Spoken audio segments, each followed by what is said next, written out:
It's funny because I don't even remember my exact stat, but it was something like I've done over 100 documentaries in 70 countries, and I've only been legally detained like 5 or 6 times. We were detained in Congo, once in China, in Egypt while they were between governments. We got detained by like oil companies in Nigeria, doing that with Sarouche. Again with Sarouche on the border of Iran and Iraq, because we decided to drive from Tehran to Baghdad for some reason. There's an arrogance that comes with youth that lets you do these things. It gets harder and harder to do the more you know. This is my first time I've ever gone night diving. My name is Jake Burghart. I think I was like the first video employee and director of photography at Vice for maybe 17 years.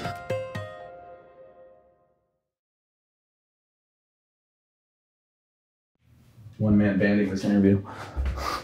Going back to your roots. I don't really know where to begin. When I started, I was a kid. I didn't really know much of anything. I was surfing and skateboarding. There was a video production class. I got a VHS camera, like a old school shoulder VHS camera, and started filming surfing and skating and just my friends hanging out in general, and sort of editing from VCR to VCR, just videos that kind of got passed around. And with a group of friends, I started doing this thing called Transition Video Magazine. These were all released on DVD.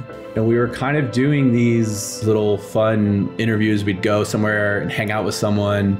I feel like it was in this early day that people weren't as like conscious of what they said on video. There's no social media, or video just wasn't shared as much. So I think like if musicians or artists or anyone did like an interview with some kid with a camera, they kind of expected to never see it again. And people were like very real, and making the whole thing was really fun.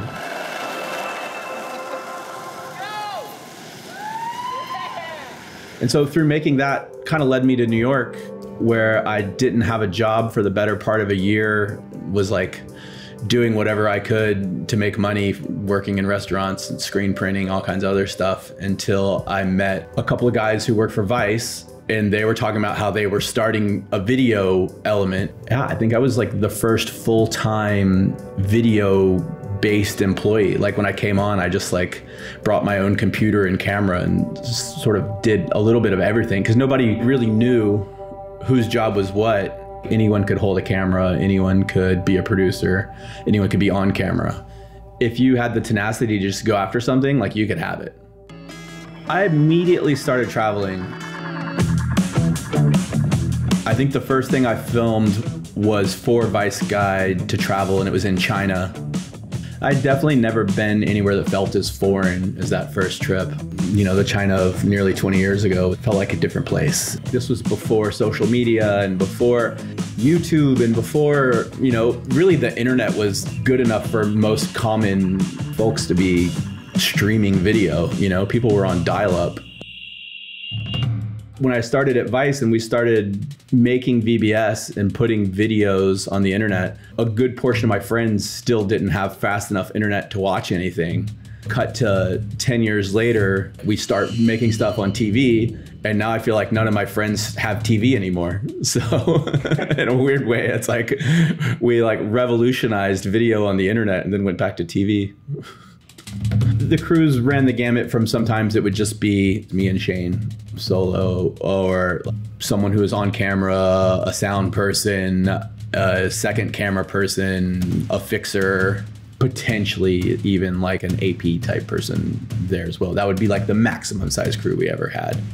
Small crew, small camera, make it real. For me, the photography side has always been fun. You know, my job is as a videographer, so then the photography has just always been able to like remain playful and fun.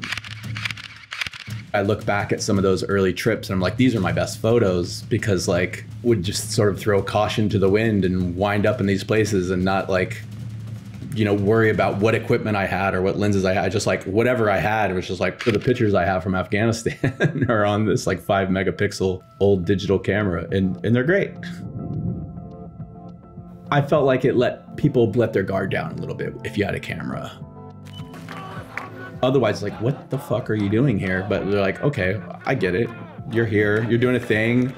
We have stuff that we would like to let the world know. So, okay, cool. Things have definitely changed. Nowadays, there'll be like a couple kids with cameras like mixed in with protesters, but like then a lot of people documented the Egyptian revolution. But you know, on those nights when we were there, we would maybe be the only ones filming, and the people welcomed us. You know, they were happy to tell us their story and happy to have us there, and saw us taking tear gas and rubber bullets alongside of them, or water hoses or whatever else they brought out. All of the trips were great in their own way, but there's something special for me always about Congo, because I think it was one of the first, I don't know, like serious trips. When we went to the Congo, it was like, okay, we're going into the jungle, a dangerous place that's a little bit out there, and any kind of safety net that we're used to having just doesn't exist here.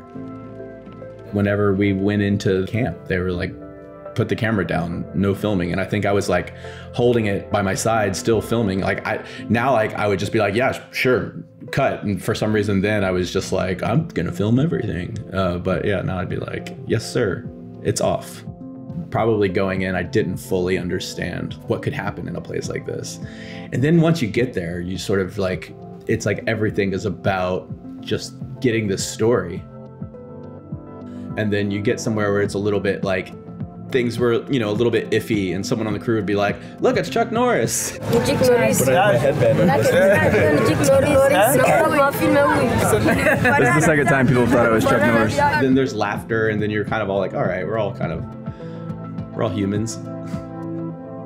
When you're younger and you feel like you're part of this sort of like punk community of creative people doing this thing, you're a lot more willing to share a room and sleep on a floor and, you know, do whatever it takes to get the job done, not really knowing where your next meal is going to come from or like how you're going to get out of there. We kind of always kept each other laughing, kept our spirits going, and just, you know, somehow managed. I would say throughout my life, the most consistent thing would be Vice.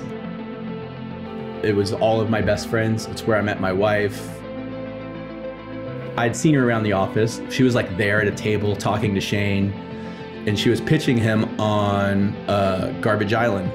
And I just like sat down at the table and I was like, I want in. And it happened. We did the shoot, I got in, and 20 days at sea, that was that. We've been together ever since. To me, Vice was family. Vice was sort of everything. Those few years when you're running around the world with your best friends and even like feels like your family at the time, making stuff that feels important, like those were great times. I think that there have been things that have come out of Vice from day one up until like today that define what Vice is. Somewhere there's still this like core relevant thing that is happening every day. I hope will continue to happen.